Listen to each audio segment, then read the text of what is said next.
Welcome back to Nuances, a podcast about our Asian stories. This episode is a really fun one, especially if you're a creative of any kind or if you struggle with feeling like you belong in your own community. Today's guest is Ryan Alexander Holmes. He's an actor and content creator based out of Los Angeles. Ryan's acting credits include For the People on ABC, Dear White People on Netflix, The Morning Show on Apple TV+, and Back on the Strip, where he stars alongside Kevin Hart and Wesley Snipes.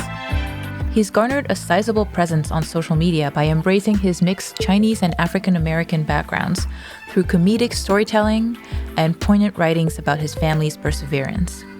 We talk about growing up in an immigrant Chinese family in LA as a Black kid, embracing his Chinese identity, why art is essential to our humanity, and how he navigates an industry not designed for people like him.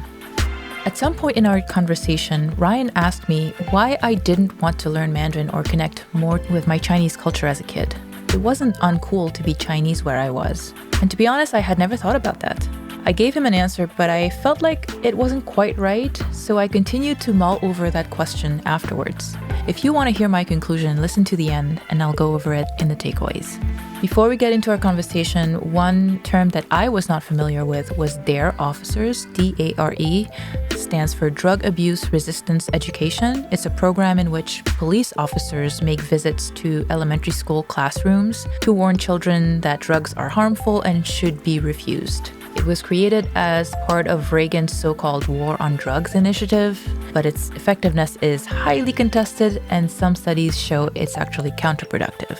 Now let's get on to our conversation with Ryan.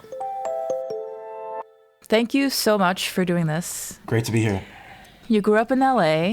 What was that like for you, growing up in that neighborhood? I grew up in a city that has the demographic of being pretty much 50% white, 50% Chinese, specifically Taiwanese, and has roots in being very conservative. And it was 0.0001% Black, and that was me and my brother. And we're both half. I don't say this because I always say I'm 100%, but we're both half. And so we both made one Black person. And that was the 0.001% of the entire city. And so I didn't see myself reflected in my own community. And that had an impact on me, for sure. But it was still a very great school district, a very good school system, one of the best public systems in America, honestly. But I have to include the fact that, I didn't feel like I belonged to the community, and a lot of the community members made me feel that way. But luckily I was raised by my parents who always made it a point to make me understand that I control how I feel about myself. But still, granted, I was a kid. Those were difficult times, but I think in retrospect, we did the best that we could, and I did the best that I could. Yeah. When you say that you didn't feel like your community welcomed you as one of their own, was that mostly people you don't know or also people that you knew in school that... Both. Yeah, both. Because the people that you don't know might give you a look or might say a comment, and the people that you do know might give snide comments or put you in this categorical, stereotypical box that they see people that look like you on TV. So those are the challenges. Yeah. So when I do look back at that town that I grew up in, I don't see it as home, and I don't want to go back. Even though my family moved to the adjacent city, which is completely different in my eyes. And we consider that home. For sure. Yeah. It's a different demographic. It's like a different sort of political leanings too. And I think that makes a difference. Yeah.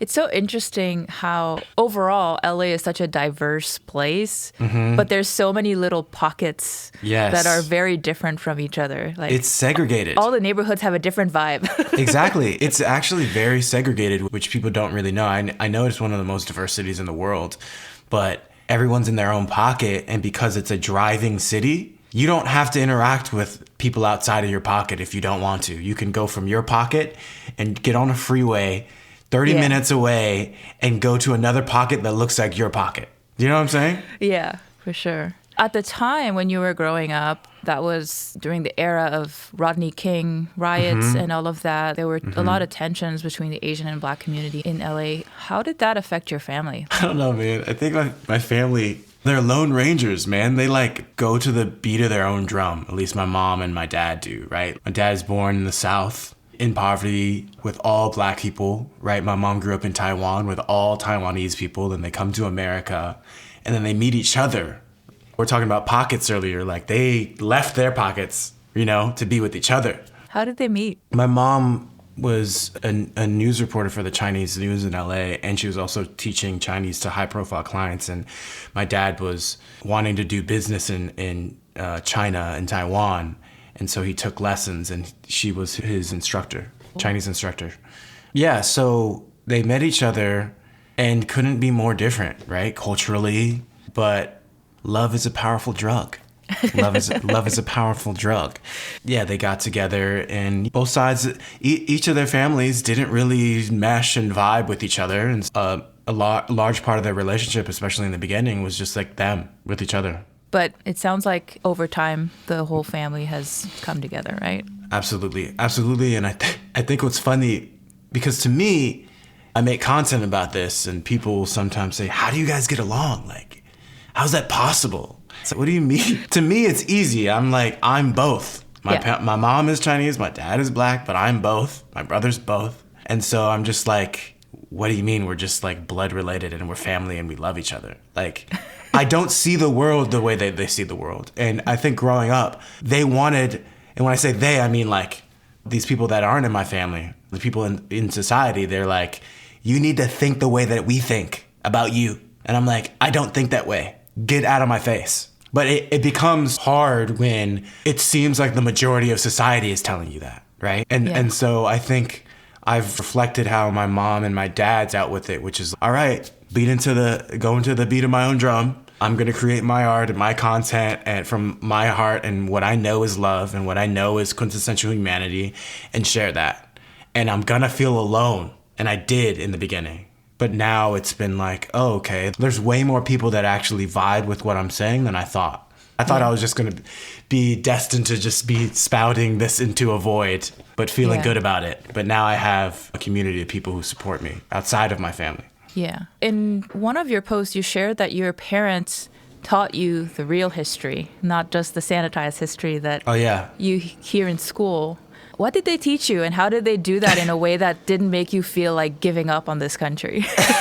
Well, I mean, you're a kid, right? So they're not going to tell you, like, they're going to tell you, for example, my dad said Abraham Lincoln didn't necessarily free the slaves out of the kindness of his heart. He did it because he knew that he would keep the Union together and it would be a way for him to win the war. And so I go to school and I say that, and my teacher is like shushing me and telling me to be quiet.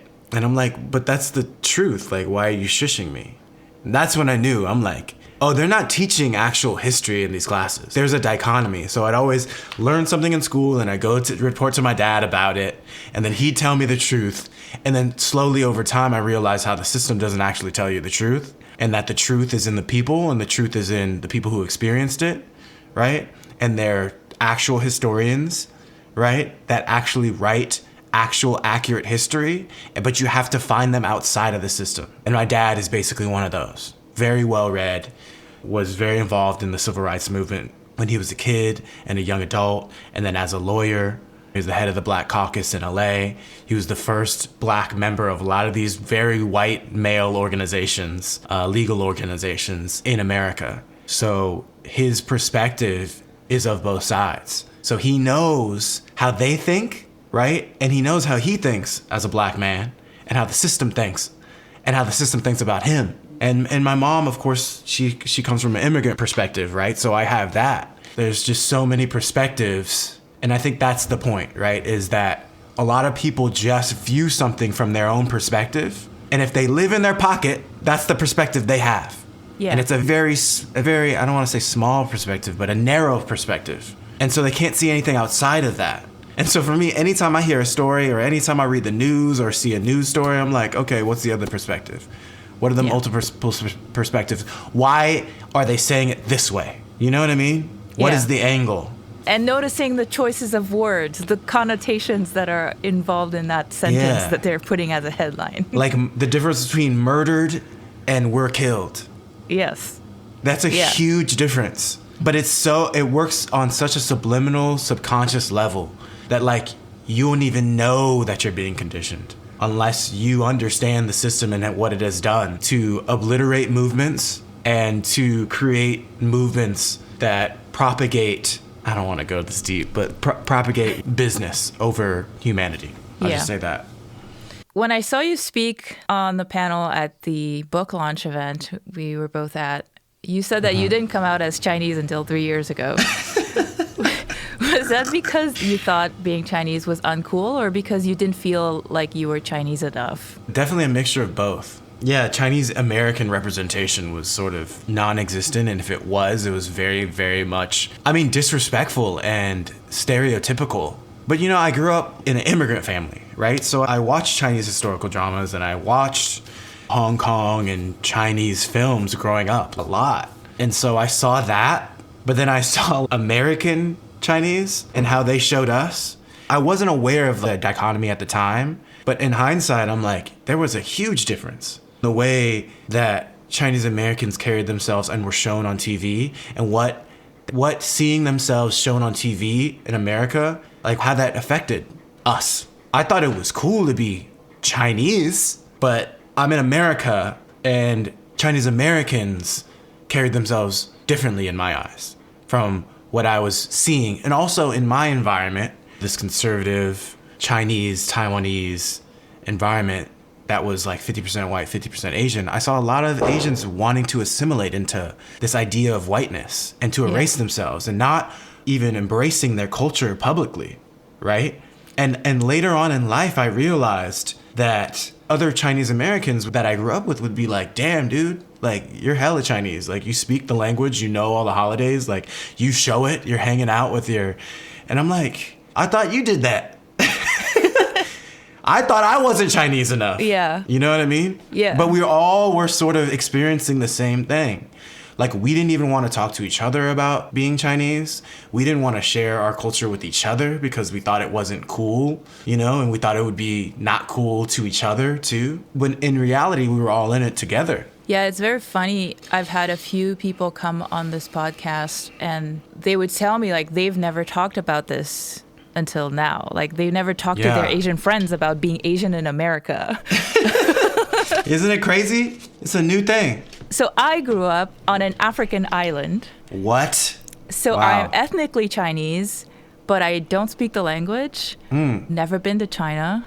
Mm-hmm. So I've often struggled with, am I Chinese? Because I'm African, but I look Chinese. Wow, you're African? Where in Africa? What island? Mauritius. Okay, yeah, I know. Yeah. Yeah. So yeah, it's funny how that works. Mauritius was very different from here. Most people are dark-skinned, so I was in the minority. Wow. And I didn't realize just how much of a difference that makes. Like, it's still hard for me to wrap my head around the fact that technically the U.S. is majority white. And I'm like, how can there be so many white people? I don't get it. It's still, in my brain, it's, no, brown people are majority. That's so crazy. I mean... Like, every now and then it hits me. I'm like, that's crazy. Oh, yeah. White people are the majority. Wait, so you were from Mauritius, but now you live in America? Yeah, I'm in L.A. Well, you're in L.A.? North of L.A., yeah.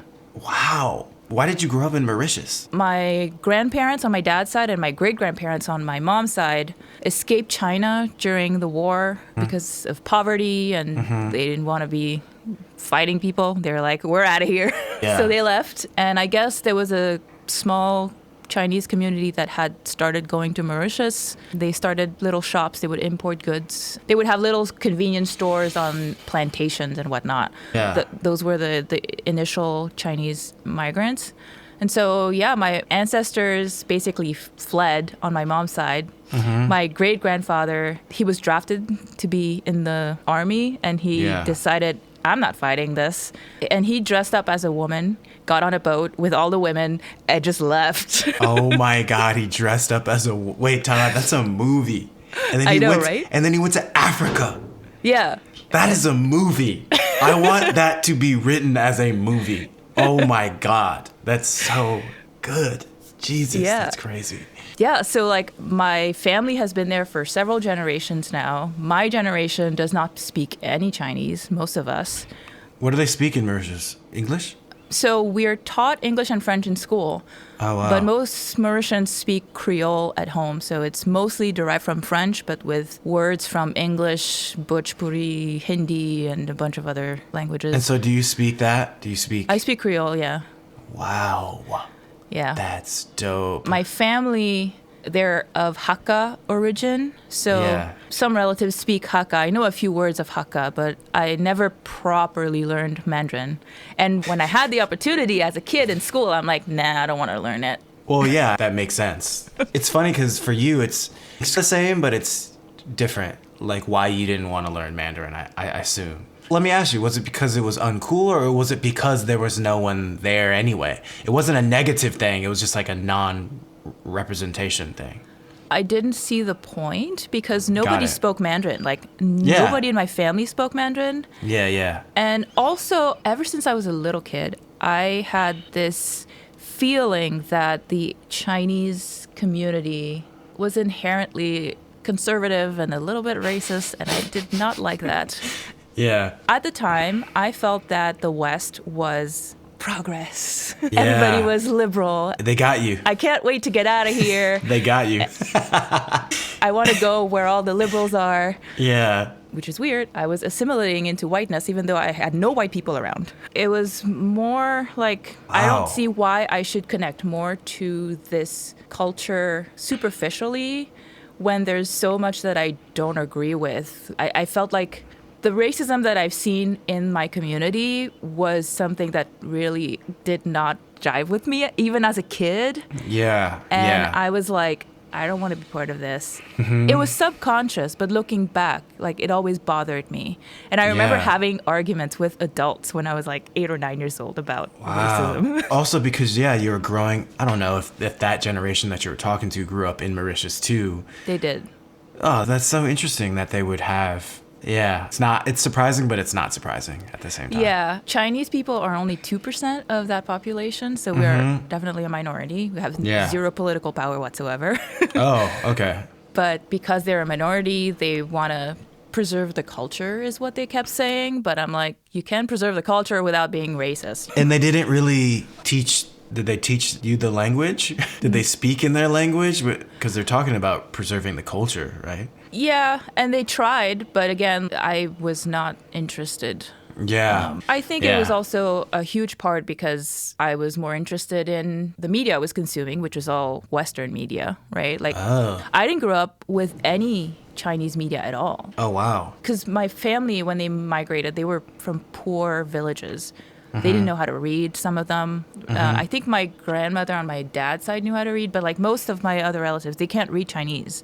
So they can speak Hakka, but they can't read. They've been there 3 or 4 generations now. So our version of Chinese culture is like its own thing, you know? Yeah, I know what you mean. Yeah. That's so fascinating to me. Yeah. But anyway, I digress. No, that was great. I loved hearing. I mean, damn, that's an interesting story. I had no idea. But that's the thing. Like, people look at me and they're like, I don't know, man. Is he Puerto Rican or something? Does he speak Spanish? And then, I'm Chinese and their mind is blown. But like, I wouldn't have guessed that you grew up in Africa and that you speak I like to Creole. Blow white people's mind with that. Yeah. When they ask me, where are you really from? Yeah. It's like, Africa? Well, where are your parents from? Also Africa. Well, what about your grandparents? Africa. Also Africa. How far are we going? Yeah. How far do you want me to go back? It's Africa. I mean, if you're trying to say what kind of Asian I am. But that's crazy because Chinese. I've never gone to Africa. And my perception of Africa from Western media was like huts and people are weighing hay around their private parts. You know what I mean? And throwing spears. Oh, so one time my cousin and I, both from Mauritius, were in college. We were sharing a place and we were hanging out with a bunch of kids. And one of them, I don't know, he was asking questions about Mauritius, about growing up in Africa. And my cousin just decided to really troll him. He said, oh yeah, we live in huts and in our free time we like run after the gazelles and... and like he was eating it up. He's like, really? Wow. So connected to nature. Oh my God. Wow. Did you hunt for food? It was with hilarious. Spears? Yeah. And then one time I got into the elevator. It was the first week of university. Everybody's new there, so they're like, hey, where are you from? Just moved into this residence. And I'm like, oh, I'm from Mauritius. It's this tiny island east of Madagascar. And the guy looks at me and he's like, isn't that a movie? And I'm like, yeah, Madagascar is also a country. Yeah, that's what it's named after, the country. Yeah. But Yeah, buddy. So I have some very interesting conversations around the where are you from question. Yeah, right? Because it's not even... It's like, oh boy. It's not even like... You don't see this coming. Yeah. Because usually when they ask that, they're like, this person's from China. This person's from Korea. This person's from Asia. I want to know where in Asia they're from. Yeah. And it's funny because I think because where I grew up, the only East Asians were Chinese. Mm-hmm. That's all I knew growing up. Yeah. Like, I can't tell Asians apart. You know, I've gotten better. I've gotten better in the past several years. I mean, now I can tell a little bit by like the fashion choices, you know, Yes, and exactly. like stuff like that. But That's more so what it is. Yeah. But it blew my mind when I moved to Canada. I studied in Canada, and people were like, oh, yeah, I can tell Asians apart. And I'm like, how? I'm Asian and I can't tell them apart. Yeah, but the people that say that, they still get it wrong sometimes. I feel like it's a multitude of things. It's like the way they dress. It's like their hair style. And these are things that can be changed, right? These are cultural things. Because sometimes the facial features are just like, I have no idea. I don't know if you're Japanese. I don't know what you are. Yeah. But like the sneakers and the shirt and your hairstyle scream Japan. So you're Japanese, you know? Yeah. But I feel like that's such a non-exact science because what does it mean to look Asian? You're absolutely. Asian. Yeah, absolutely. If you're Asian, you look Asian. And that's what, and that's the funny thing that I say. I'm like, it's not that I don't look Asian, just never seen an Asian like me before. And some people just cannot wrap their mind around that. I'm like, if I am Asian, my mom is Asian, DNA wise, that's half of me, then I look Asian because I literally am. It's really not that hard. Yeah. But once again, it's that society thing. It's the majority of Asians that I see in society look this way. I'm like, I don't care. I don't care what the majority of Asians in your mind are. I am Asian. I look Asian. Today's your lucky day. You're seeing a new type of Asian. That's what I'm saying. And it took so long for me to get to that place where I could say that confidently and really believe it and understand it to be true. Yeah. Because it is. What caused that shift for you? When I came out as Chinese. You know, during BLM and Stop Asian Hate, when those two movements were clashing, and both these movements don't really speak for our entire diaspora.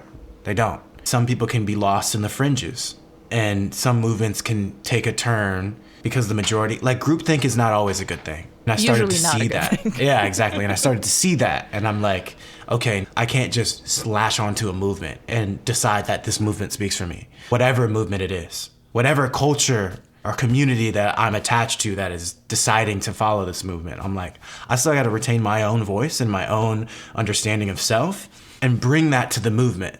The movement doesn't decide who I am. I decide who I am and I join the movement. And that was the difference that I had to decipher and realize for myself. And it's the same thing with anything. Movements, political parties, organizations, groups. I don't ever want to feel like I can't say something that's true. Right. That goes against who I am and what I stand for because, oh, the movement says this or the organization says this. Yeah. Right? I want to get a little bit into that. What about those movements, Black Lives Matter and Stop Asian Hate? I'm sure there's a lot of nuances of your experience that got lost in the main narratives of those movements. Do you want to highlight a few of those? Sure, there were, but there was nobody that really stood for the movement that was erasing who I was, right? There may have been people and followers of the movement, but no key figure of the movement that actually spoke for the movement erased me. You know what I mean? And they both welcomed me with open arms to speak at events, to talk about my experience, right? So it never was the people who were running sort of the rallies or the panels. It wasn't them. It was the narratives that were driven probably even outside of the organization. Do you know what I mean? That then become narratives within the organization, but you don't know where they came from. I saw this Asian organization that was for Stop Asian Hate, but they had drawn this cartoon of Black people raiding a store and like stepping on them with BLM flags.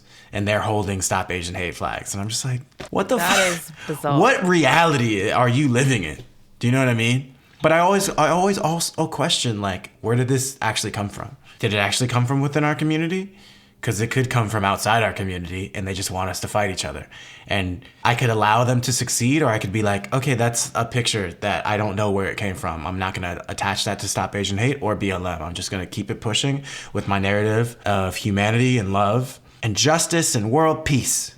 Yeah, that is something that not enough people are doing in all of the movements, like right now with like Free Palestine movement. Oh, man, yeah. I see a lot of... There's always going to be trolls, right? And there's always going to be people who will try to co-opt the narrative and just run with something that the rest of us are like, what the hell are you thinking? And we can choose to pay attention to those. And there's a lot of them that are just in a long tail that are just noise. Mm-hmm. Or we can choose to focus on the main thing, like the actual official thing that we're trying to do. Yeah. And often that is not where all the weird stuff is coming from. Yeah, you start to see a lot of egos arising. Yeah. On both sides, because there really is no side, right? The there human is like, side. I don't want kids to die. That's not really a side. Yeah. You know what I mean? And if you don't want kids to die, okay, how do we make sure that these kids don't die? But people are like, I'm going to choose this side, or I'm going to choose this side, and I'm going to hate the people that are on this side and hate the people on that side. I'm like, that's not helping children not die. Yeah. So what is the goal here? Is it your ego to make yourself feel better because you're saying like this side is evil? Is it because that's not solving anything? So I'm starting to see that. And I'm starting to see, because I'm in the content creation space, people hop on these movements. Yeah. And they're not even a part, regardless if they're a part of the community or not, they're talking about this as if this is it, right? And there are genocides happening in other countries right now, in Africa. But they're not talking about that. Do you know what I mean? So how are you yelling at people for not talking about this? And like, if you're not speaking up for this, then you're evil and you're just as hateful as the people who are doing this to children. And it's like, yo, you need to relax. That's not how you, you don't shame people and guilt people and hate people into supporting you. Yeah. And that's just not, I just cannot hop on that train because I've been there before. And I know how that it makes you lose hope in the world.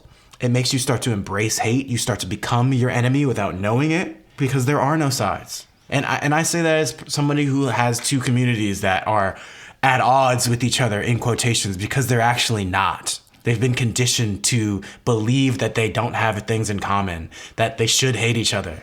But my family and my literal human body and DNA are proof that that is bullshit. Yeah. So I don't want to ever fall victim to that toxicity of hatred. Yeah, it's been a really weird time to be on social media and just see all the discussion, to put it mildly, around everything that's happening.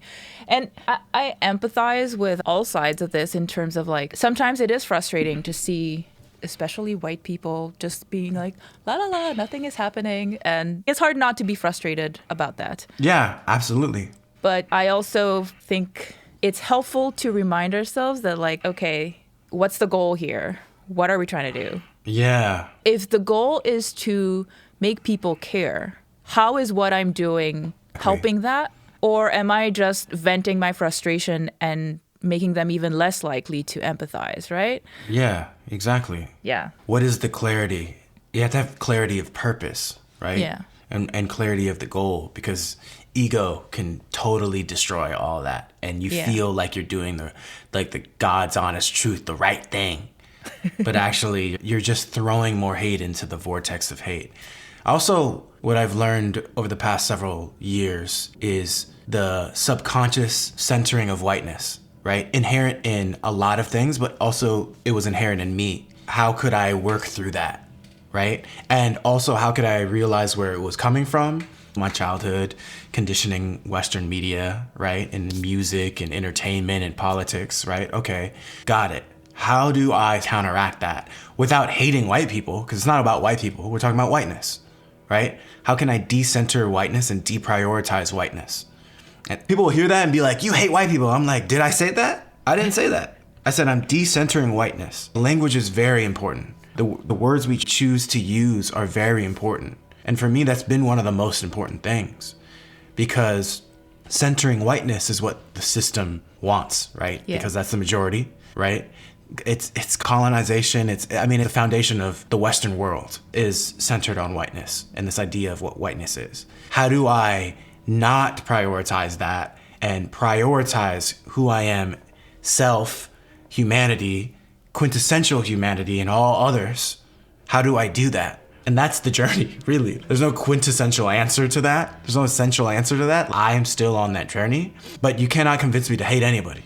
Yeah. And if I start to go down that path, I can feel it and I can be aware of it. And I'm like, oh, I feel horrible right now. Why? Because I'm going back into the narrative of us versus them. There's never us versus them. I don't know how else to articulate about that, but it's like, I just see it everywhere and it's painstaking.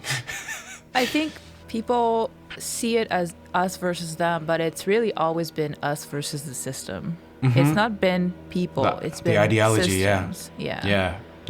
And I think that if you learn history, if you learn where the ideology comes from, then you can realize how it's supplanted itself into other people, into you. And then I think the word decolonize has lost its meaning. But like, that really is what decolonization really is. It's not getting rid of white people. It's getting rid of the ideology that is inherent in a lot of white people, but is inherent in everybody to a certain degree. And how can we all come to an understanding of loving each other for who we are and not these colors and categories and classifications that we've used to decipher between who's better than the other. Yeah. And I think people of color, one of the things that we have to do is recognize just how much of that is in ourselves and our communities and try to work on that. I talked to another Mauritian on this podcast. She was of Indian descent. And I left Mauritius after high school, so I haven't lived there as an adult, but she lived there as an adult. And she noticed that white supremacy is still very much a part of Mauritian culture, even though they've always been a minority and there's barely any of them except tourists. Yeah. But now there's a growing community of expats. And if you go to a restaurant or a cafe and then suddenly a white person comes in, they're going to be served before you. Yeah. Stuff like that. There's a lot of little things that we do maybe subconsciously that we don't even think about. Exactly. That we should be thinking about. You know? Exactly. And the pendulum swings. The pendulum will swing one way or the other. And that's such a good point because like it takes someone who sees that in you and then they also love you enough to articulate it in a way, and you love them enough too and respect them enough for them to articulate it to you in a way that makes you really reflect on that and really see it for yourself. Because you can't, I really do firmly believe you cannot change anyone. You absolutely cannot change anyone in this world. You can only motivate them to change themselves. And if you come in like, you did this, you need to change, they're way less likely to change. Yeah. But if you're like, hey, I saw you do this and I was just wondering like where that came from, because for me, in a non-condescending, non-egotistical, narcissistic way, non-intentional, like I want to change you way, and then make it a discussion. And those are my favorite discussions because they're not only growing, you're also growing and you're growing together. Yeah, I think one of the biggest takeaways I've had from doing this podcast was one of the guests I had on. She said, I don't even try to educate white people anymore.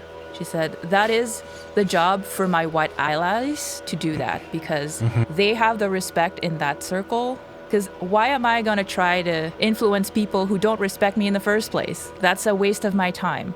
What I should be doing is try to influence people I already have influence over, like people in my own community. So instead of me trying to go into some other community and telling them what they're doing wrong, that's just never going to work. It's also not safe. True. I grew up in an environment that was like the safest environment. But why did the D.A.R.E officers bully me? Why did the officers like pull guns on my brothers for skateboarding near our house? Why did an officer, and these are all white officers, I have nothing against white people or officers, really. It's the system, remember. But why did an officer in front of my own house when I'm going through my gym bag before basketball practice pull up on me and my best friend and shout at us what's in the bag?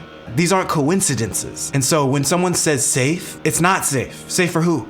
It wasn't safe for me. There are multiple instances where me and my brothers could have died by the hands of the people who are supposed to protect us. So if that's not irony, I don't know what is. If that's not contradiction, I don't know what is. Safe is a completely, the definition varies. Yeah. Depending on who you are and what you look like in America. And there's no debate about that because I've experienced it. Also, when you're talking about your friend not trying to convince or change white people, for me, yes, that's part of the pendulum that swung for me. I'm like, I'm not talking to white people and trying to change their minds. And then it swung back to sort of towards a homeostasis of like, oh, it's a matter of priorities. I'm not going to prioritize white people because I did for so long. I'm just not going to prioritize them.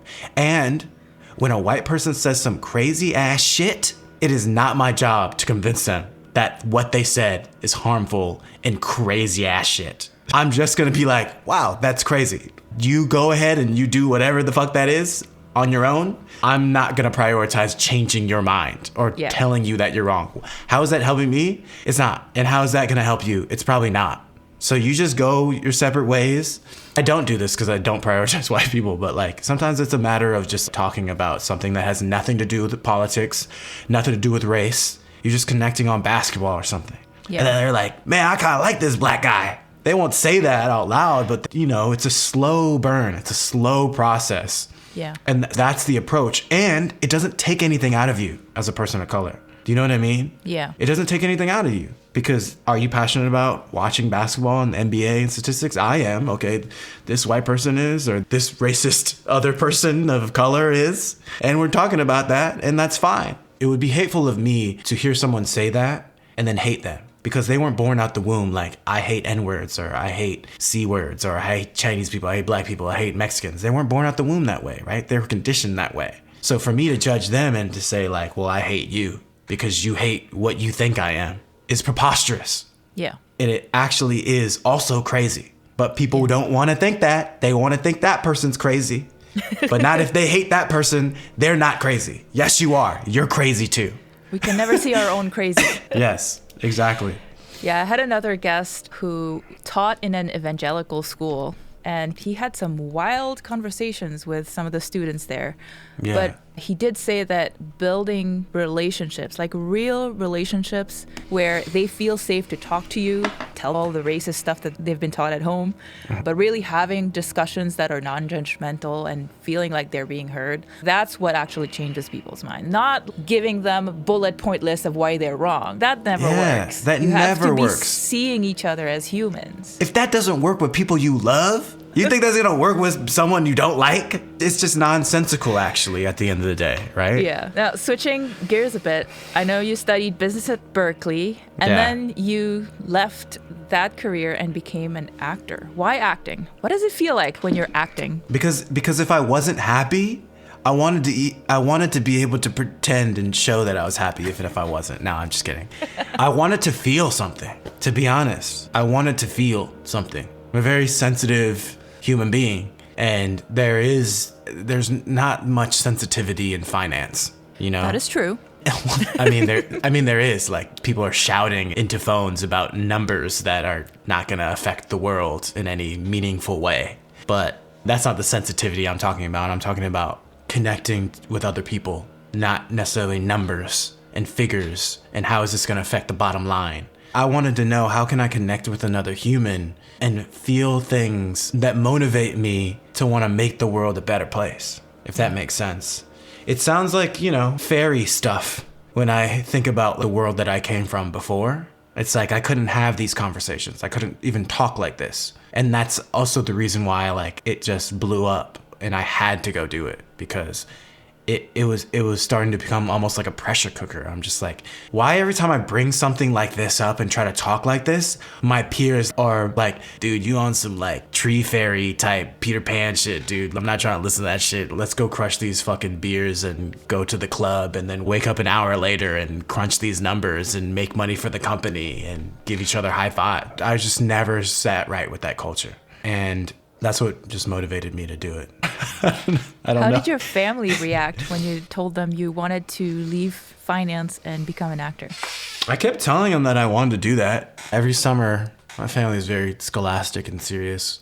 We'd go to like a brunch place by Berkeley. My brother would fly in from the East Coast. My parents would drive up from LA to Berkeley, and then we'd stay in the Berkeley Marina Hotel for 2 nights. But we'd wake up in the morning and we'd have to present what we're going to do for that summer. Oh, wow. That is very organized. Like PowerPoint presentation. And I always was like, okay, so last summer I made this amount of money from my internship and I saved it. And so this summer I want to go to the Lee Strasberg acting studio in Hollywood and I want to take this intensive and it's 3 months and blah, blah, blah. You get a certificate at the end. Oh, nice one. Right? Mom and dad, like certificates and degrees are important, right? But they would always just be like, what? No, come on, you're on this business track, so just do the business thing. And for me, I'm just like I'm a kid, I'm still in school, and I'm like, okay, I guess that's what I'm going to do. I guess I won't do this. And then it just became something that I had to do. And so I took classes during the school year at Berkeley, acting classes. I took an acting class there. I didn't like it very much. And so I went to the Berkeley Repertory Theater, took classes there. And I was like, okay, I'm starting to get the hang of this. I started reading a lot of plays. I started watching a lot of movies in a different way. I always loved all these things.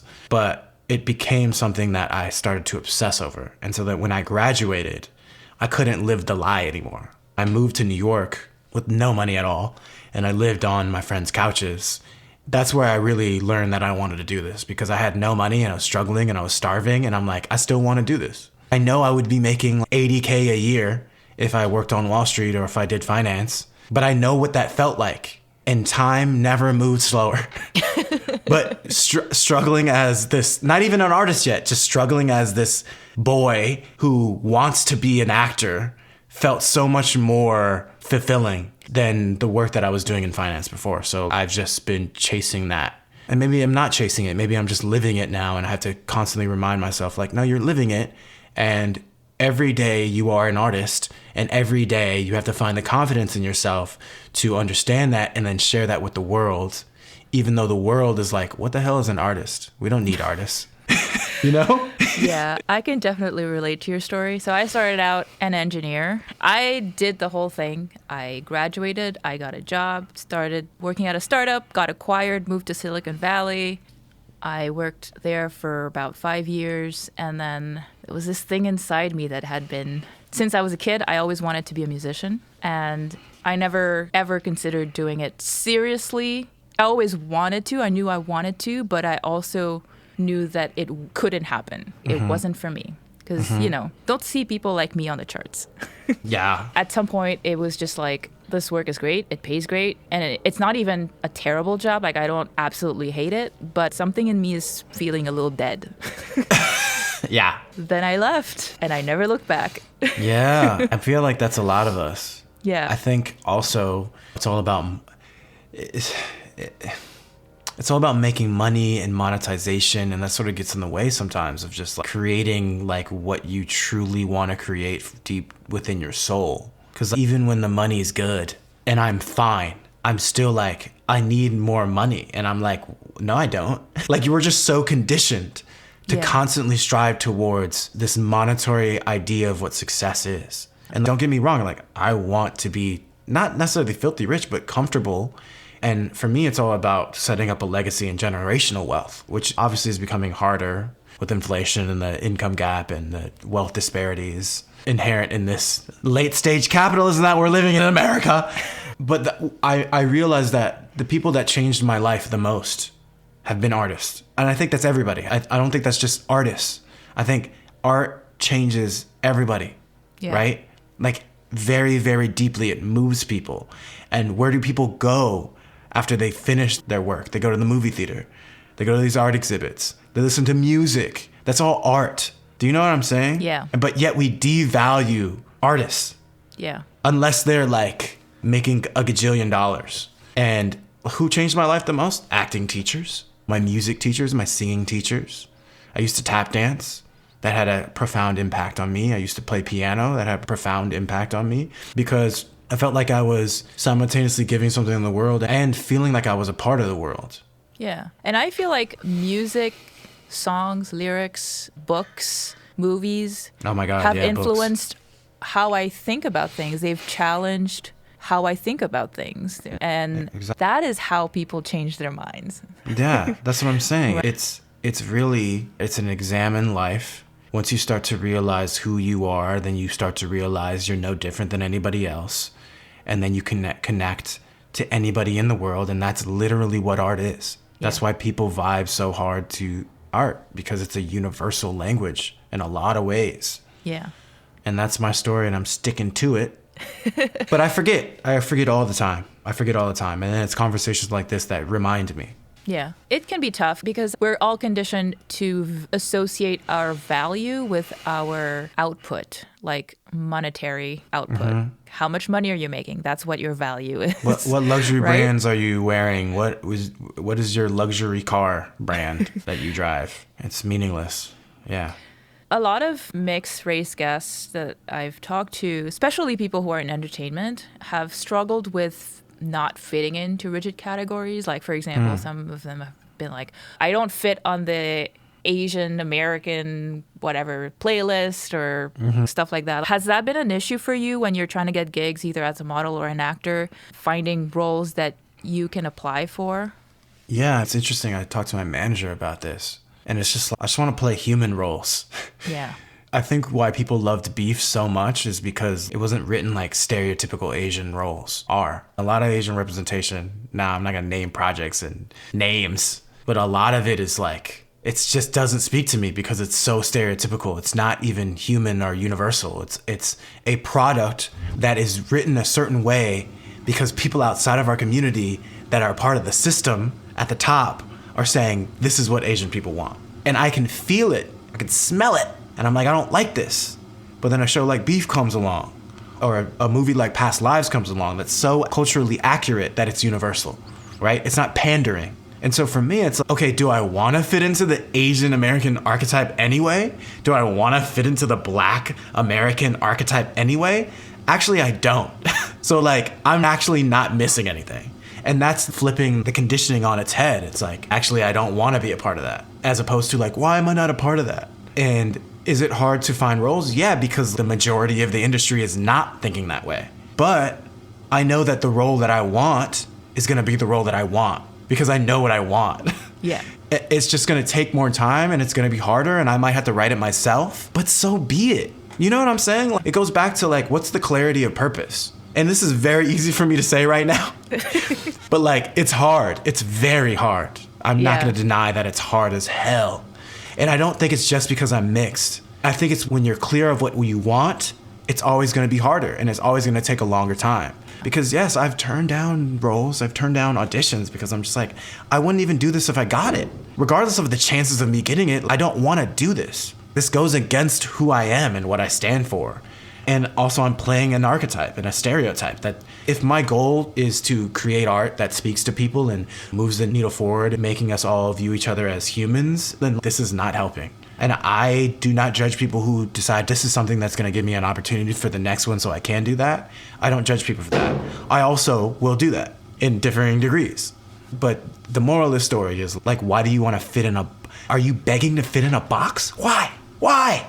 Yeah. Do you know what I mean? Understand that it's a box. Understand that, okay, I'm auditioning for this and they think that I'm the box, but I'm not. But this is going to get me another opportunity where I don't have to be in the box. Yeah. I hope that makes sense. Yeah, that makes sense. Yeah. That is a pretty tough place to be in, right? There's this industry that it's starting to get a little better, but most of the roles are very stereotypical up until now. And there's not a lot of wiggle room when it comes to casting. They have pretty set ideas on who they think should play what role. How do you stay motivated in an environment like that when things are playing against you? I create my own art. If I didn't, I don't know how I'd survive. It's out of necessity, right? To express myself. So I'm looking at the industry and I'm like, I don't really like the industry as a whole. It's being run like a business more now than ever. When you see these huge conglomerate companies running these art houses like they're businesses, you're now seeing people be like, that sucks. That movie sucks. That TV show sucks. And they suck because they're not actually speaking for humanity.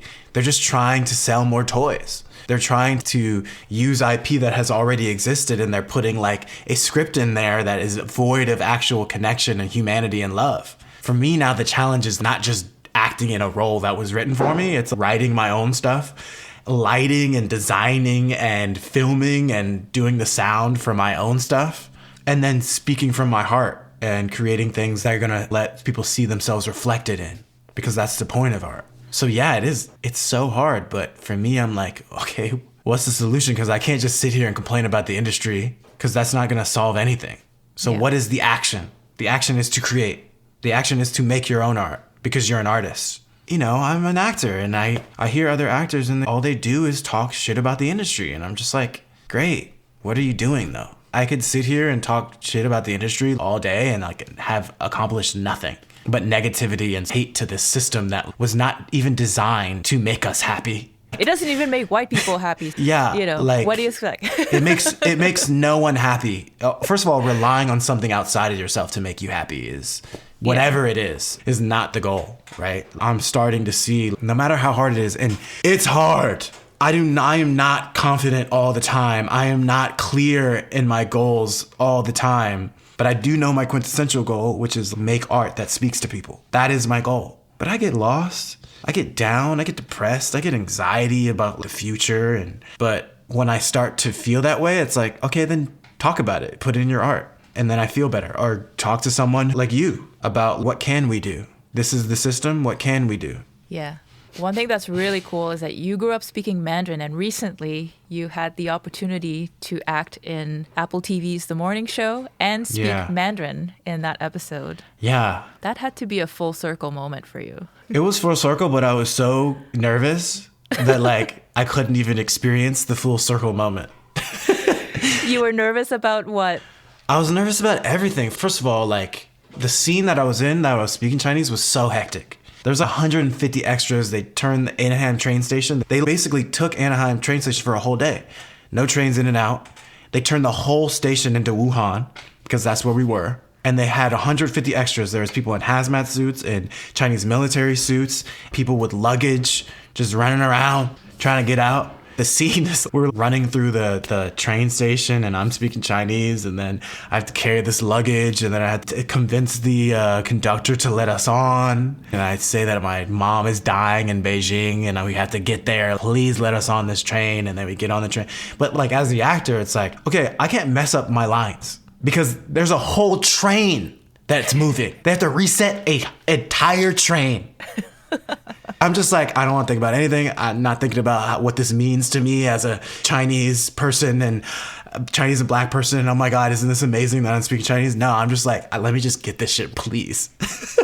So it don't cost like hundreds of thousands of dollars in production. But yeah, watching it, I was like, this is actually surreal that my black and Chinese ass is up here speaking Chinese when no one sees me.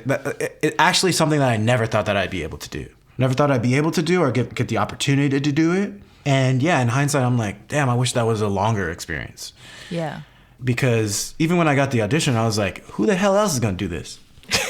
Was there anybody else who auditioned for this? I want to see those audition tapes because a lot of actors lie and say they have skills that they don't. And I just want to see what actors out there said they spoke Chinese and they were just speaking gibberish. Yeah, it's funny. Yeah. I haven't seen that many movies or TV shows that have Mandarin in them, but I've seen a lot that have French in them. And a lot of them, bad? A lot of them are pretty bad. I mean, there was what was the show called? Moon Knight? What was that called? The Marvel show. And Ethan Hawke and this other like extra were speaking Chinese. They both weren't Chinese, but that was the worst. It was the worst Chinese I've ever heard in my life. I made a video about it. And I don't know about them, but like I had, and maybe they did too. It's a Marvel show. They had a speech coach because I had a speech coach on set. And my speech coach made me feel so good because he's just like, you did it. There's this one tone on this word, but other than that, it was perfect. And I'm just like, oh my God, thank you so much. But with this show that I watched, I was like, so that's how it sounds when it's really bad. And they got roasted. They said they were speaking Mandarin. And I was just like, I could not understand a single word. It almost gaslit me. I'm like, do I know Mandarin? Because like they said they were speaking Mandarin. That is pretty funny.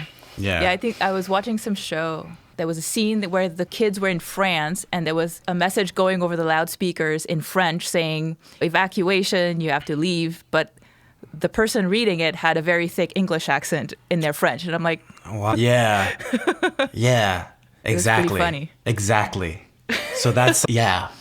It's not how it works. I'm pretty sure if they were evacuating Paris, they would have somebody who was natively fluent in French to say that. Yeah. But yeah, it's funny. Yeah. All right. Before I let you go, I have the final section, which is rapid fire questions. These are one word or one phrase. You don't have to explain, but you can if you want to. Mm-hmm. What movie or TV show made you want to become an actor? The first movie that came into my head was Good Will Hunting. No, I'll stick with that. I miss Robin Williams very much.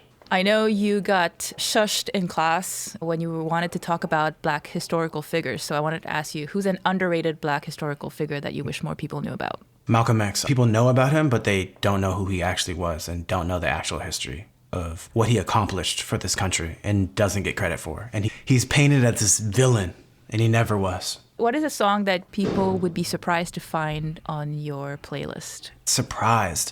At one point, people would be surprised to see anime openings, but not anymore because I came out as Asian. I'm trying to think. Yeah, I listen to a lot of K-pop. Look, this isn't surprising anymore, but it would have been years ago. What's an Asian food that you should like but don't? I don't really like stinky tofu. That's fair. And finally, what's an Asian food you'll never get tired of? Lu Ro Fan, which is like minced pork and rice. So it's very Taiwanese and delicious. Yeah. Thank you so much for taking the time to do this today. Yeah. It was a pleasure chatting with you. Yes, this was amazing. I feel very artistic and driven and motivated and inspired. Thank you. Thank you so much. Here are my takeaways for today's episode. Number 1, if you're Asian, then you look Asian. Just like if you're American, you look American. Number 2, it is not our job to educate white people about their racist behavior.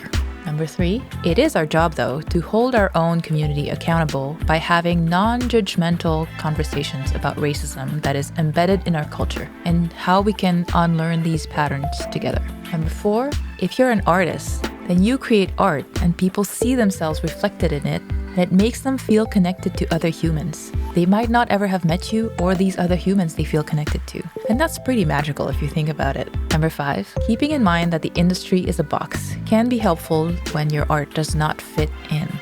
Number 6, going back to the question that Ryan asked me, why did I not want to connect with my Chinese culture more as a kid? Yes, part of it was idolizing Britney Spears and Western media, but also, after thinking about it for a few days, I realized that what was bothering me. The way the culture was celebrated felt like it was in relation to other cultures implicitly.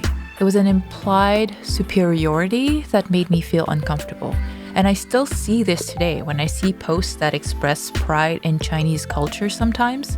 In one of the Mauritian Hakka Chinese groups, and surprisingly there's several of those, I've seen posts about, let's say, cool Chinese inventions or achievements by Chinese people. And the captions or comments would often feel like patting ourselves on the back, like Chinese people are so smart and creative. Like, okay, does that mean non-Chinese people are not as smart by default? What are we implying here? Maybe it's just me, but nationalism and patriotism made me feel uncomfortable for the same reasons. It implicitly creates this us versus them dynamic, and it's based on something that a lot of times we don't have any control over. We don't have any control over whether we were born Chinese or black or white. A lot of times we don't have control over what country we're living in, we're citizens of. Some of us can immigrate, but not all of us. So it always feels very arbitrary and inevitably problematic down the road. So I guess my final takeaway is, how do we celebrate our cultures in more inclusive ways that don't implicitly put down others? How do we decolonize our culture? Yes, I said it, decolonize the culture. If you enjoyed this episode, let me or Ryan know. You'll find his social media links in the show notes as well as mine. You can find me pretty much anywhere on social media at NuancesPod. As always, the transcript, links, and all the things are in the show notes at nuancespod.com, where you'll also find the captioned video of our conversation. Next week, our guest is Ed Pokropsky, a comedian, producer, and writer at NBC Universal. We talk about his journey as an adoptee, pursuing a creative career, being nominated for 2 Emmys, and more. It's another fun one. Thank you all for listening. I hope you enjoyed this. Once again, I'm your host Lazu, and I'll be back next week for another nuanced conversation.